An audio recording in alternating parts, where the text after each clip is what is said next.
বাংলায় একটা প্রবাদ আছে, প্রত্যেক ব্যক্তির সফলতার পেছনে একজন নারীর হাত থাকে। এই কথাটা কতটা বাস্তব এখানে জানার বিষয়। ভালো মেয়ে চেনার সবথেকে সহজ উপায় হলো তার বিষয়ে অনেক কিছু জানতে হবে। মেয়ে মনের দিক থেকে কেমন, মেয়ের চালচলন কেমন, পরিবেশ কেমন। সব ছেলে চায় একজন ভালো নারী বা মেয়ে তার জীবনে আসুক, কিন্তু কি করে বোঝা যাবে যে কোন নারী কার জন্য ঠিক? সব পুরুষের মনে মনে নারীকে নিয়ে আলাদা আশঙ্কা আছে। যেসব আশঙ্কা পুরুষের মনে জাগে তা বেশিরভাগ নৈতিক ভাবনা হয়, সেই আশঙ্কাই ঠিক নয়। এমন কিছু বিষয় যা নারীর মধ্যে থাকা আবশ্যক, তবে একজন নারী তার অন্তর থেকে সুন্দর হয় এবং সে যেই পুরুষের সঙ্গী হবে পুরুষের জীবনও সুন্দর করে তুলবে। সেই সব ভালো গুণগুলো মেয়েদের মধ্যে থাকা অত্যন্ত জরুরি। যে স্ত্রী আপনি আপনার মনে জায়গা এবং নিজের স্থান দেবেন, সেই নারীর মধ্যে ধৈর্য অবশ্যই থাকতে হবে। এমন নারী যার মধ্যে ধৈর্য নাই, সে কখনোই কোনো পুরুষের সঠিক সঙ্গিনী হতে পারে না। ধৈর্য মানুষকে সঠিক পথ দেখায়। নারীকে ধৈর্যের সাথে প্রত্যেককে মানিয়ে চলে উচিত। সাংসারিক জীবনে অনেক রকম ঘটনা ঘটে যা নারীকে সামলে নিতে হয়। একমাত্র নারীই পারে এক পরিবারকে সাজিয়ে সব রকম সুখ ও আনন্দ দিতে। সহ্য শক্তি প্রত্যেক মানুষের জন্য দরকার। সহ্য শক্তি যদি নারীর মধ্যে থাকে, সেই সব কিছু করতে পারে। যেমন করে কয়লা থেকে হিরে উৎপন্ন হয়, সেই রকম নারী চাইলেই সংসারকে স্বর্গ বানিয়ে দিতে পারে। একজন মেয়ের মধ্যে দয়া ঔষধের মতো কাজ করে। দয়া মেয়েকে একজন ভালো মা ও একজন আদর্শবান স্ত্রী করে তোলে। যে নারীর মধ্যে দয়া নাই, সে কখনোই ভালো মা ও স্ত্রী হতে পারে না। এমন মেয়ে থেকে দূরে থাকাই উচিত। এই গুণগুলো যদি ভালো মেয়ে চেনার সবচেয়ে সহজ উপায়ের মধ্যে উল্লেখযোগ্য। লোভ মানুষকে জীবনের সবথেকে খারাপ পর্যায়ে নিয়ে যায়।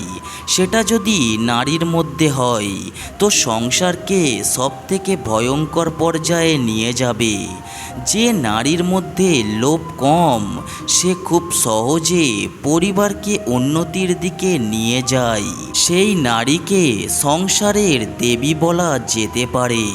কোনো মানুষের মধ্যে অহংকার থাকা উচিত নয়।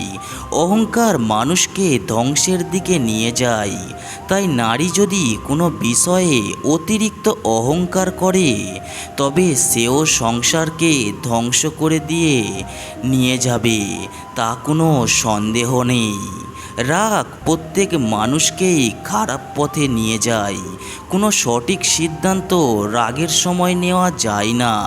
এই বিষয়টা মেয়েদের ক্ষেত্রেই একই। তাই যে মেয়ের শরীরে বেশি রাগ, সে সঠিকভাবে ম্যানেজ করে তার পরিবারকে পরিচালন করতে পারবে না। বর্তমান সময়ে মেয়েরা তাদের নিজস্ব স্বাধীনতা পেয়েছে, তাই ফ্যাশনের নাম করে বিভিন্ন ধরনের আঁকভঙ্গির পোশাক পরে থাকে। তবুও সেই পোশাকের একটা তারতম্য থাকে। যেমন পোশাক পরে সে তার গুরুজনের কাছে এসে দাঁড়ালে কেউ লজ্জাবোধ করবে না, এমন পোশাক পরা উচিত। যে মেয়ের মধ্যে এরকম উচ্চ ভাবনা থাকে, এমন মেয়ে সমাজের জন্য ঠিক। আর যে মেয়ে এইসব ভাবনা ভেবে নিজের খেয়াল খুশি মতো নিম্নমানের পোশাক পরে নিজের শরীর দেখিয়ে বেড়ায়, তেমন মেয়ে কারোর মাথা উঁচু করতে পারে না। এমন মেয়ে থেকে দূরে থাকা উচিত। মেয়েদের মধ্যে এই আলাদা বিষয় আছে, যেটা হলো তার চালচলন, যে পুরুষের থেকে সম্পূর্ণ আলাদা।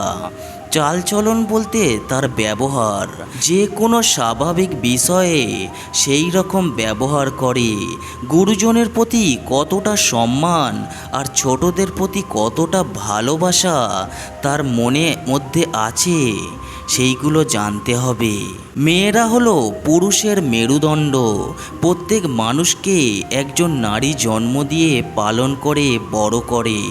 তাই কখনোই মেয়েদের ভালো মন্দ বিচার করে তাদের ছোট করবেন না।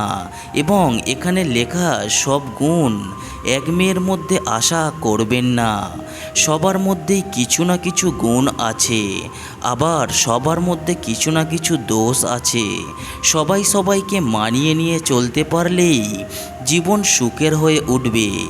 এই লিখনের উদ্দেশ্য হলো যা যা খারাপ গুণ আছে সেইগুলো ত্যাগ করে যা ভালো গুণ আছে তা পড়ে নিজের জীবনে সেই সব গুণের বিকাশ ঘটানো। ভিডিওটি কেমন লাগলো অবশ্যই কমেন্ট করে যাবেন। এই চ্যানেলে নতুন এসে থাকলে চ্যানেলটি সাবস্ক্রাইব করে পাশে থাকবেন।